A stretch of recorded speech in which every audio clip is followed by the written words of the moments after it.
الحمد لله نحمده ونستعينه ونستغفره ونؤمن به ونتوكل عليه ونعوذ بالله من شرور أنفسنا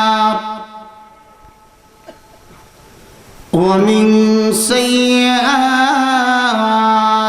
أعمالنا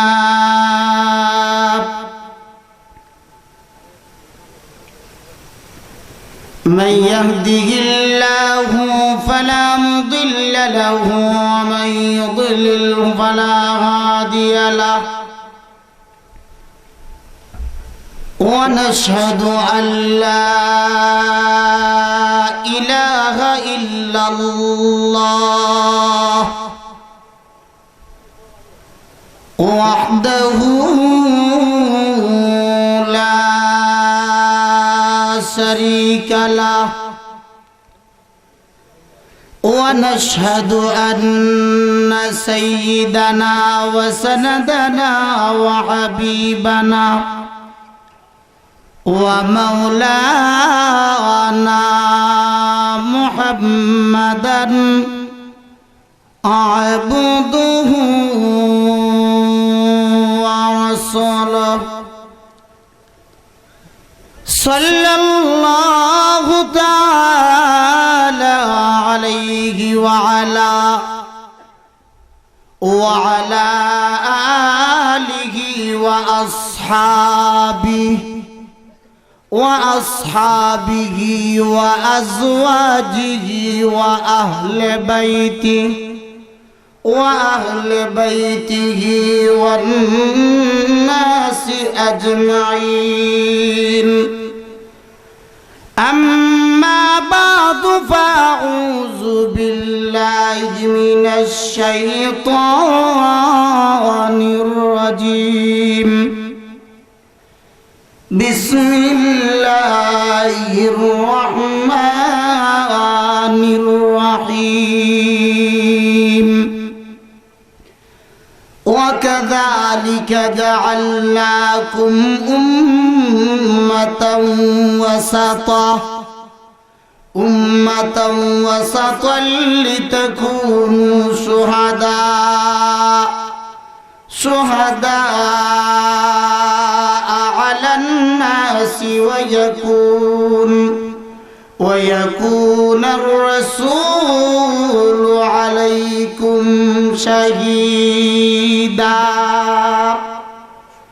وقال النبي صلى الله عليه وسلم إن الجنة حرمت على الأنبياء حتى أدخلها وحرمت على الأمم حتى تدخلها أمتي أو كما قال عليه الصلاة والسلام اللهم صل على محمد وعلى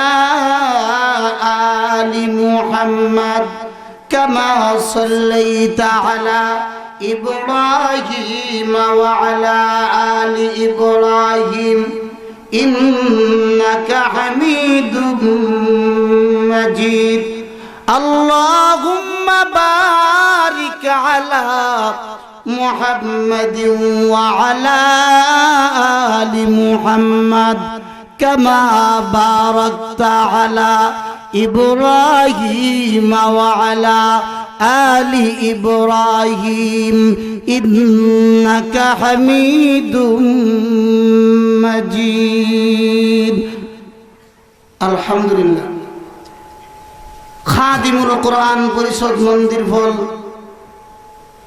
বাহাদুরপুর বিয়ানীবাজার এর উদ্যোগে চতুর্থ বার্ষিক তাফসীরুল কোরআন মাহফিলের অত্যন্ত শ্রদ্ধাভাজন সম্মানিত সভাপতি সাহেব, উপস্থিত সম্মুখমানে উপস্থিত মুআজ্জাজ মুকাররম উলামায়ে কেরাম, সর্বস্তরের ইসলাম প্রিয় মুসলমান ভাইরা, বাসা করে অবস্থান করত অত্যন্ত আদরের শ্রদ্ধা মা ও বোনেরা, মহান আল্লাহ পাকের দরবারে অসংখ্য অগণিত অযুত কোটি শুকর জ্ঞাপন করছি, যিনি অত্যন্ত ভালোবেসে মহব্বত করে আপনাকে এবং আমাকে। এই পর্যন্ত দীর্ঘক্ষণ ওলামায়ে কেরামদের জবান থেকে খুবই গুরুত্বপূর্ণ তাৎপর্য কিছু আলোচনা শোনার পরেও যে আল্লাহ পাক আপনাকে এবং আমাকে এই পর্যন্ত এই সামিয়ামান নিচে বসার তৌফিক দান করেছেন, এজন্যই মহান আল্লাহ পাকের দরবারে শুকরগুজার হচ্ছি। সকলে মিলে শ্রদ্ধা জড়িত কণ্ঠে মহান আল্লাহ পাকের দরবারে শুকরগুজার হচ্ছি। সকলে বলি আলহামদুলিল্লাহ। আমার ভাইরা, আলোচনা অতি সংক্ষিপ্ত হবে, এই কারণে যারা রাস্তাঘাটে আছেন দাঁড়াইয়া একটু বৈশা পড়ি মাহফিলের আদব রক্ষার্থে। কারণ আল্লাহ পাক যার কল্যাণ চান, যার ভালো চান, যার কামিয়াবি চান, তাকে আল্লাহ পাক দিনের কথা বলার, দিনের কথা শ্রবণ করার আল্লাহ সেই তৌফিক দান করেন। আপনার আমার মতো কত মুসলমান, কত ইমানদার ইচ্ছা থাকার পরেও আজকের এই মাহফিলে অংশগ্রহণ করতে পারে না। কারণ এই মাহফিলটা হলো কোরআনের মাহফিল, উলামায়ে কেরামদের মাহফিল।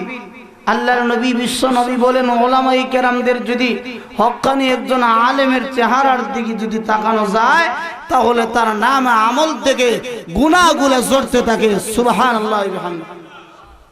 তাহলে এই মাহফিলে উপস্থিত হতে পেরেছি, এই জন্য আমরা খুশি না বেজার? আর একটু জোরে বলেন। আলোচ্য বিষয় হলো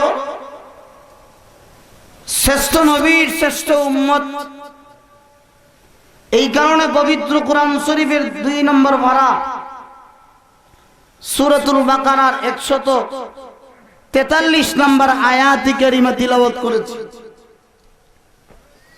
বিজ্ঞাপনে ভুল করা হয়েছে, 40 নম্বর আয়াত দেওয়া হয়েছে, কম্পিউটার ভুল করেছে। আসলে এই আয়াতটা হলো 143 নম্বর আয়াত কারিমা।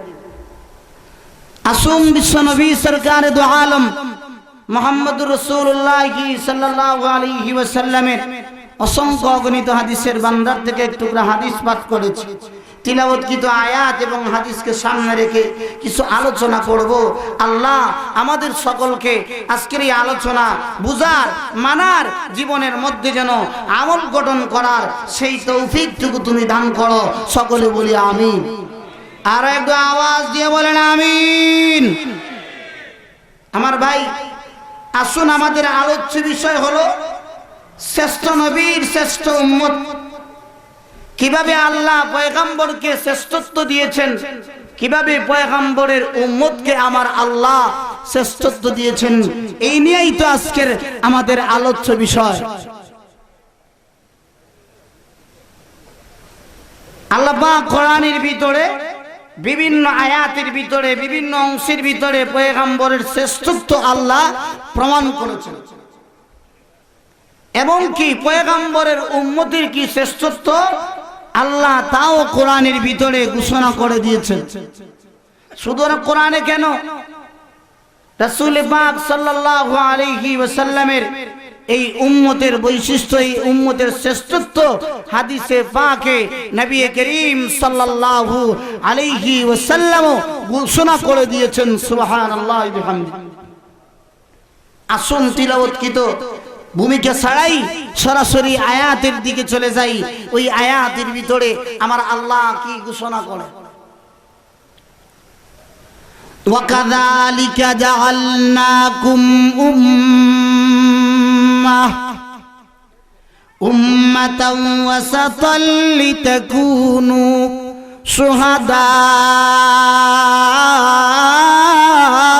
عَلَى النَّاسِ وَيَكُونَ الرَّسُولُ عَلَيْكُمْ شَهِيدًا শহীদা। ওই আয়াতের ভিতরে আমার আল্লাহ ঘোষণা করেছেন ওয়াকাযালিকা জাআলনাকুম উম্মাতান ওয়াসাতা। আমি আল্লাহ ওই সমস্ত উম্মতদেরকে, বিশ্ব নবীর উম্মতদেরকে আমার আল্লাহ ওয়াসাতাল লিতাকুনু শুহাদা আলান নাস, আমি ওই সমস্ত উম্মতকে, কাদের উম্মত? আপনার আমার পয়গম্বরের উম্মত।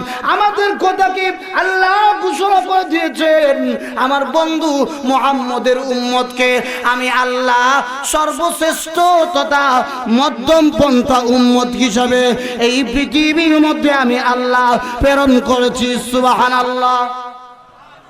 পিছনে যারা আছেন তারা বলেন না সুবহানাল্লাহ। এই সমস্ত পয়গম্বরদেরকে, পয়গম্বরের শ্রেষ্ঠত্ব আল্লাহ শুধু কোরআনে কেন, আল্লাহ কোরআনের বিভিন্ন আয়াতেও আল্লাহ ঘোষণা করেছে। শুধু তাই নয়, আল্লাহ বিভিন্ন আসমানী কিতাবের মধ্যে পয়গম্বরের যে শ্রেষ্ঠত্ব আল্লাহ দান করেছেন কোরআনের মধ্যে নয়, তাওরাত, জবুর, ইনজিল, অন্যান্য আসমানী কিতাবের মধ্যে আল্লাহ পাক ঘোষণা করে দিয়েছেন এই পয়গম্বর কেমন হবেন, এই পয়গম্বরের উম্মতগুলার কেমন শ্রেষ্ঠত্ব হবে। আল্লাহ অন্যান্য আসমানী কিতাবের মধ্যে ওইগুলা আল্লাহ বর্ণনা করে দিয়েছেন। সুবহানাল্লাহ। অন্যান্য পয়গম্বরের কাছে যেই সমস্ত আসমানি কিতাব অথবা সহিফা অবতীর্ণ করা হয়েছে তাদের কথাই তাদের কিতাবেই ছিল, কিন্তু উম্মতে মুহাম্মদীর বৈশিষ্ট্য হলো আখিরি জামানার পয়গম্বরের উম্মতের বৈশিষ্ট্য, পয়গম্বরের বৈশিষ্ট্য, পয়গম্বর কেমন হবেন, পয়গম্বরের উম্মত কেমন হবে আল্লাহ কোরআনেও অবতীর্ণ করেছেন, কোরআনেও বলে দিয়েছেন, অন্যান্য আসমানি কিতাবেও আমাদের কথাকে আমার আল্লাহ উল্লেখ করে দিয়েছেন। সুবহানাল্লাহ। ওয়াকাযালিকা জাআলনাকুম উম্মাতান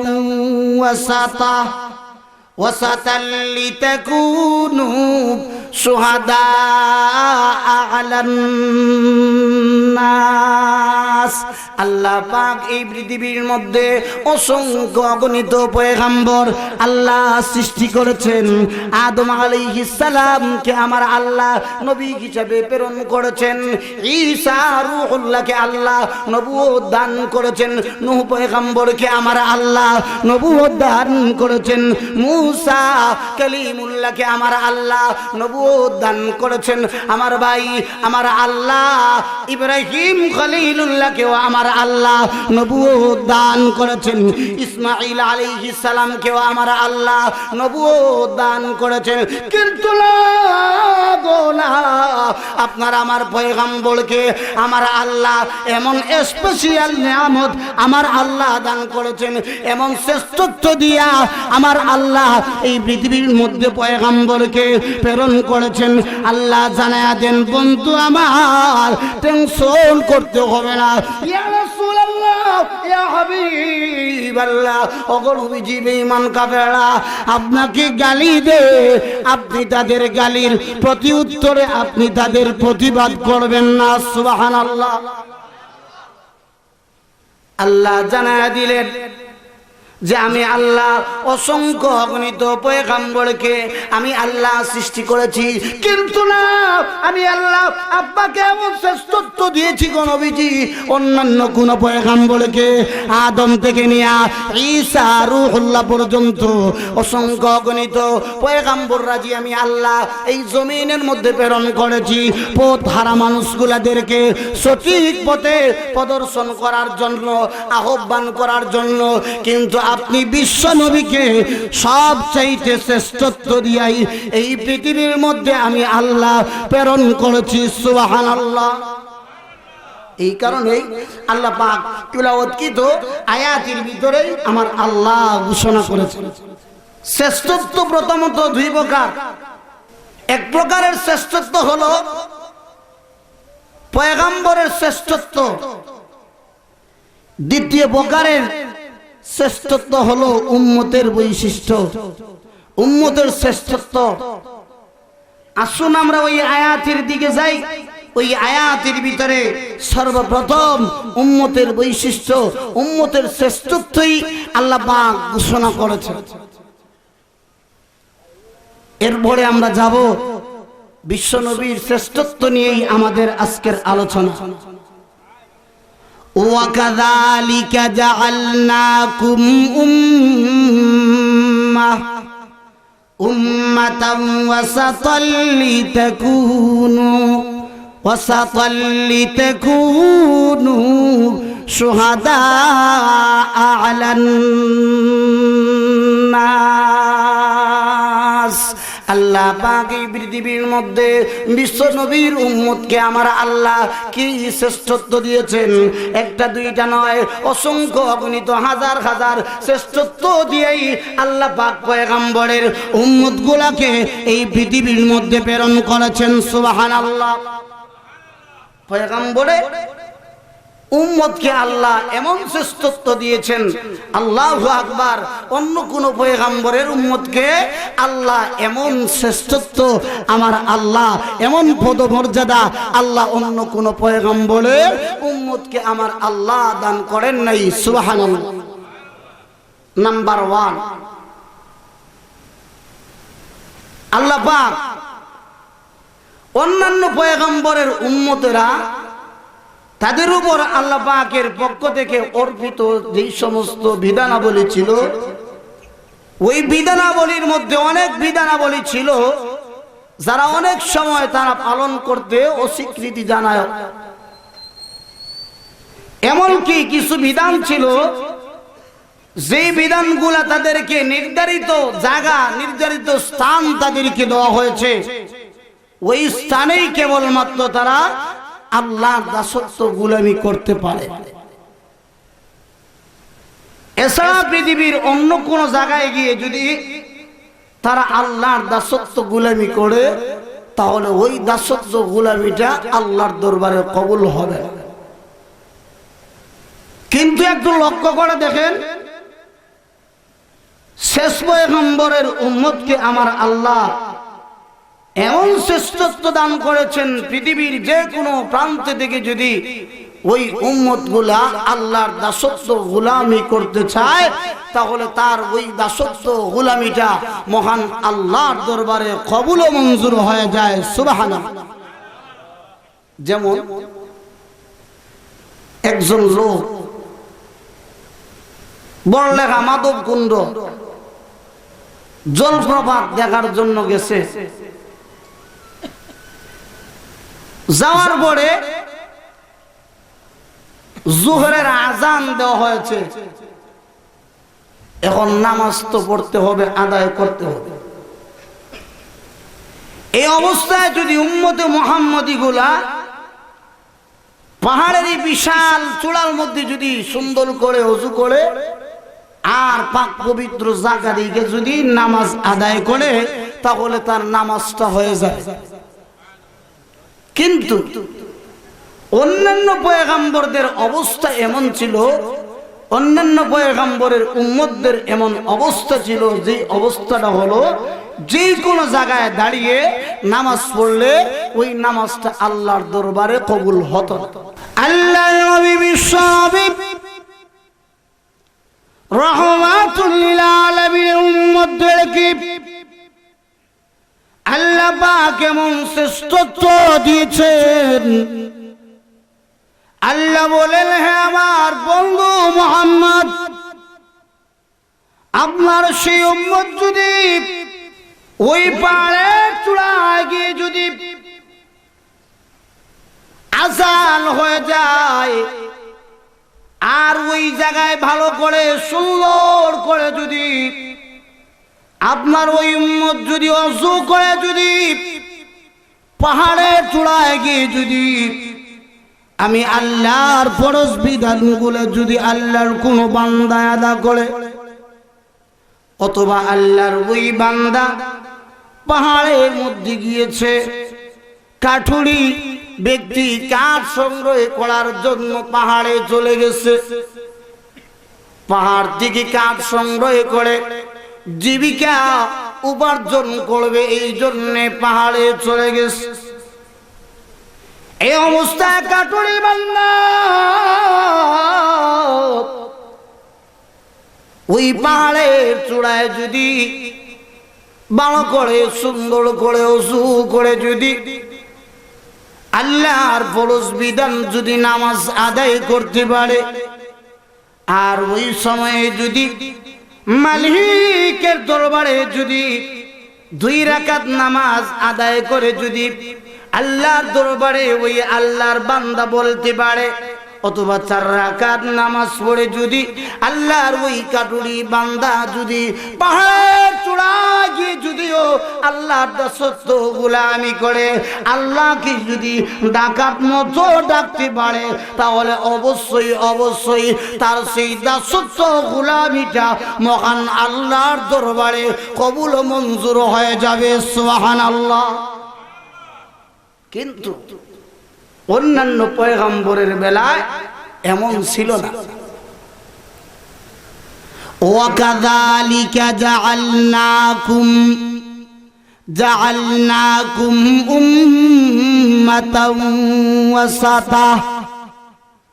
উম্মাতান ওয়াসাতান লিতাকুনু শুহাদা আলান নাসি ويكون الرسول عليكم شهيدا। 2 নম্বর পয়গম্বরের উম্মতের শ্রেষ্ঠত্ব আমার আল্লাহ দান করেছেন।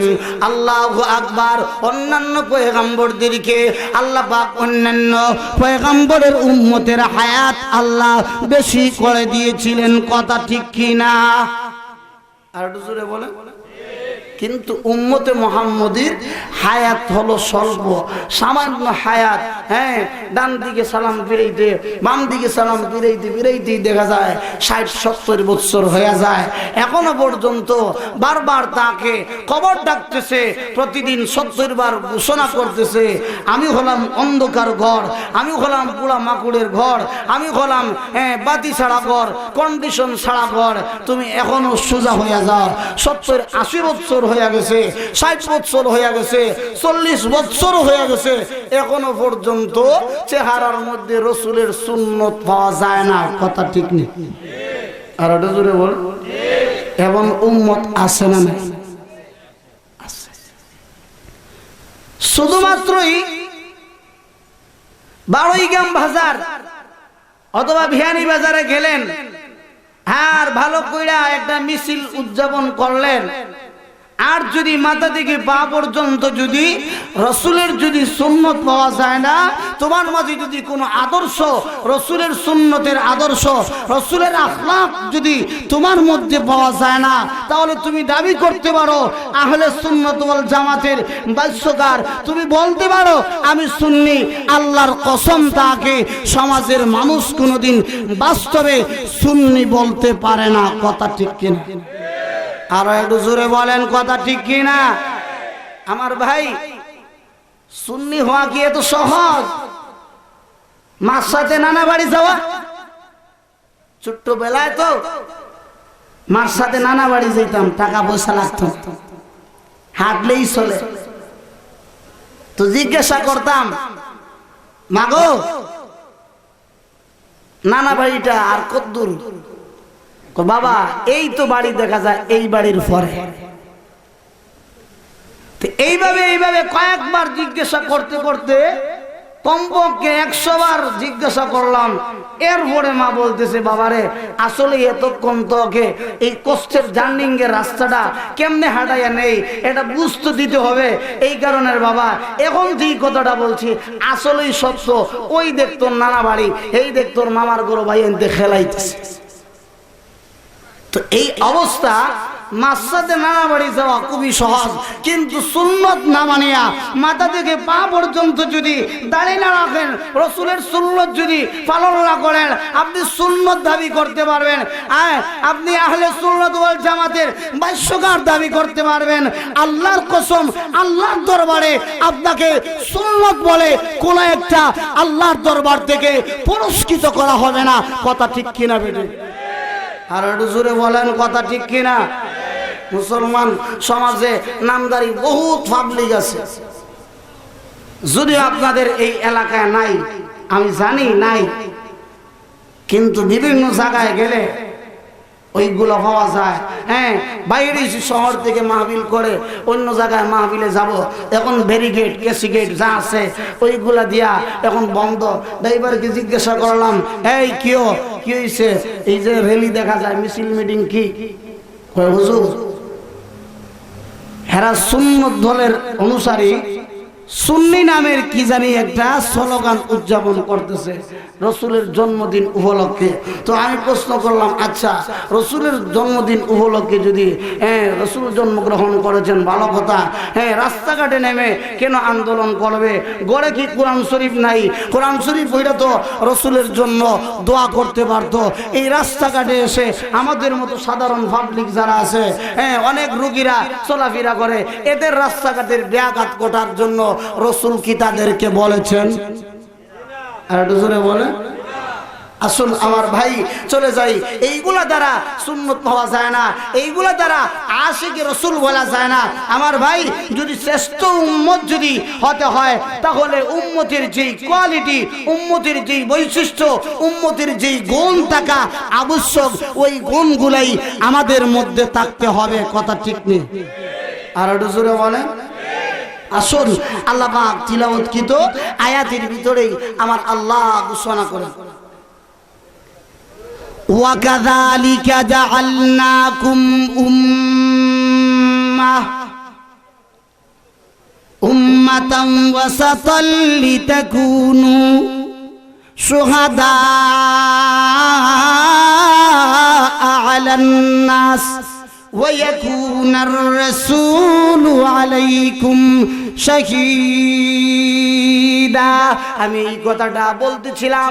2 নম্বর হলো, এই উম্মতকে আল্লাহ হায়াত স্বল্প দিয়েছেন, কম হায়াত দিয়েছেন। অন্যান্য পয়গম্বরের উম্মতদেরকে আমার আল্লাহ হায়াত বেশি করে দিয়েছেন। কথা ঠিক নেই? আল্লাহর নবী বিশ্বনবী রাহমাতুল লিল আলামিনের কাছে সাহাবীরা বলে, ইয়া রাসূলুল্লাহ, ইয়া হাবিবাল্লাহ, ও নবীজি, অন্যান্য উম্মতদেরকে এত বিশাল ব্যয়বহুল হায়াত তাদেরকে দেওয়া হয়েছে। ইয়া রাসূলুল্লাহ, ইয়া হাবিবাল্লাহ, ওই লম্বা হায়াত দ্বারা আল্লাহ দাসত্ব গোলামি বেশি করে করে করতে পেরেছে। ইয়া রাসূলুল্লাহ, ইয়া হাবিবাল্লাহ, ও নবীজি, আমাদের হায়াত হলো স্বল্প। এই স্বল্প হায়াত দিয়ে আমরা কিভাবে আল্লাহর নৈকট্য অর্জন করব, কিভাবে আল্লাহকে সন্তুষ্ট করতে পারবো, আমাদের দ্বারা কি তা সম্ভব হবে? আল্লাহর নবী বলেন, সাহাবীরা আমার, অন্যান্য উম্মতরা যদি 500 বছর থেকেও যদি আল্লাহর দাসত্ব গোলামি করে, আর তোমাদের যদি হায়াত যদিও কম হয়ে থাকে, হে সাহাবীরা, তোমাদের হায়াত কম হতে হবে।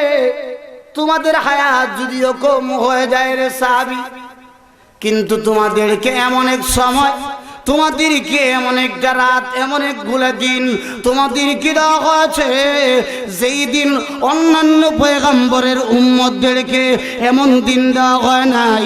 তোমাদেরকে যেই শ্রেষ্ঠত্ব দেওয়া হয়েছে, স্বল্প দিনেই তোমরা বেশি আমল করতে পারবা। সুবহানাল্লাহ। আমাদের উম্মতদেরকে, বিশ্বনবীর উম্মতকে আল্লাহ এমন শ্রেষ্ঠত্ব দিয়েছেন, হায়াত স্বল্প, কিন্তু তার ভিতরে অনেক সময় দেখা যায় যদিও হায়াত কম হয়, কিন্তু এই কম হায়াতের ভিতরেও আল্লাহকে সন্তুষ্ট করা আমাদের পক্ষে সম্ভব হয়। কথা ঠিক নেই? আর একটু জোরে বলে। 3 নম্বর উম্মতের বৈশিষ্ট্য, 3 নম্বর বৈশিষ্ট্য, وَكَذَلِكَ جَعَلْنَاكُمْ أُمَّةً وَسَطًا উম্মাতাম ওয়াসাতাল লিতাকুনু শুহাদা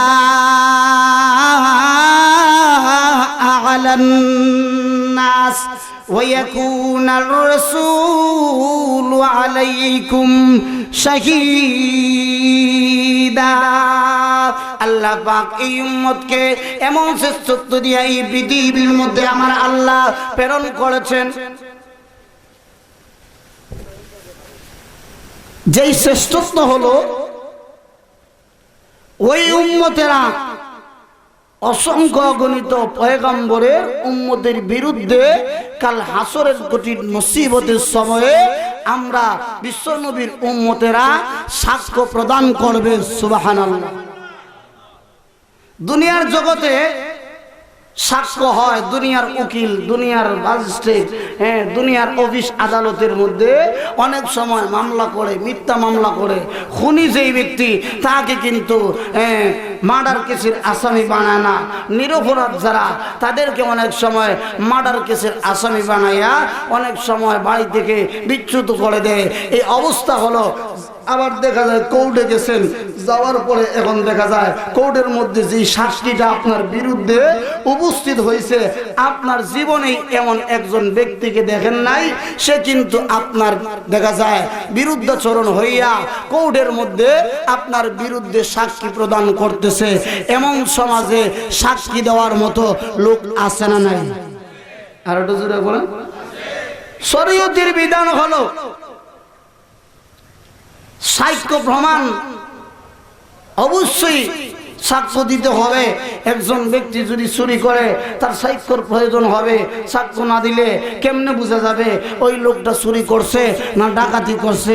ঠিক তেমনি ভাবে কিয়ামতের কঠিন মুসিবতের সময়ে বিশ্বনবীর উম্মতেরা অন্যান্য নবীর পয়গম্বরেরা আল্লাহর দাসত্ব গোলামি করছে কিনা, এই কারণেই আমরা কাল হাসরের ময়দানে আল্লাহ পাকের দরবারে অন্যান্য পয়গম্বরের বিরুদ্ধে আমরা আল্লাহর সেই কুদরতি আদালতের মধ্যে সাক্ষ্য প্রদান করব। সুবহানাল্লাহ। উম্মাতান ওয়াসাতাল লিতাকুনু শুহাদা আলান নাস ويكون الرسول عليكم شهيدا।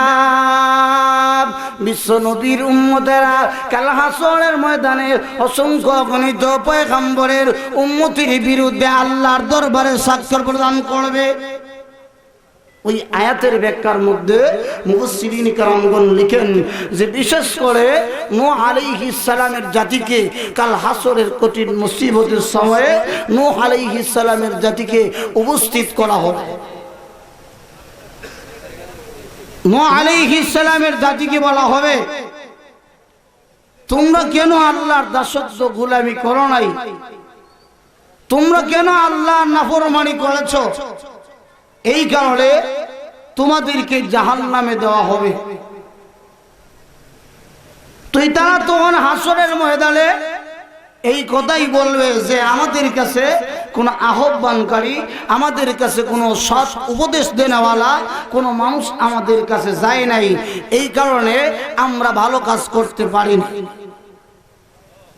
কারণ পয়গম্বর যে দাওয়াত দিয়েছেন তাদের কাছে হাজার হাজার দিন তাদের কাছে পয়গম্বর আলাইহিস সালাম দাওয়াত দিয়েছেন, কিন্তু তারা অস্বীকার করবে।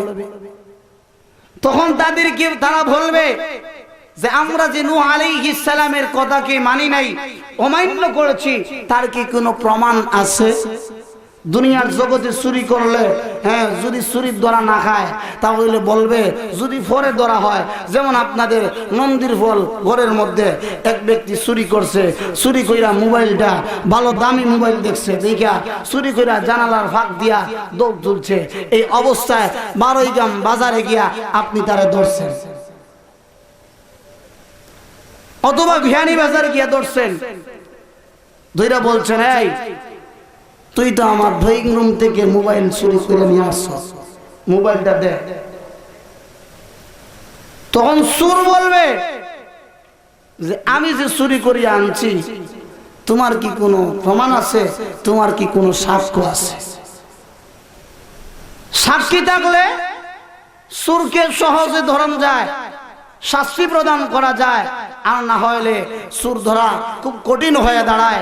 ঠিক তেমনি ভাবে নূহ আলাইহিস সালামের উম্মতেরা বলবে, আমরা যে নূহ পয়গম্বরের কথাকে মানলাম না, এই কথার কি কোনো দলিল আছে? এই কথার কি কোনো প্রমাণ আছে আপনাদের কাছে? আল্লাহু আকবার।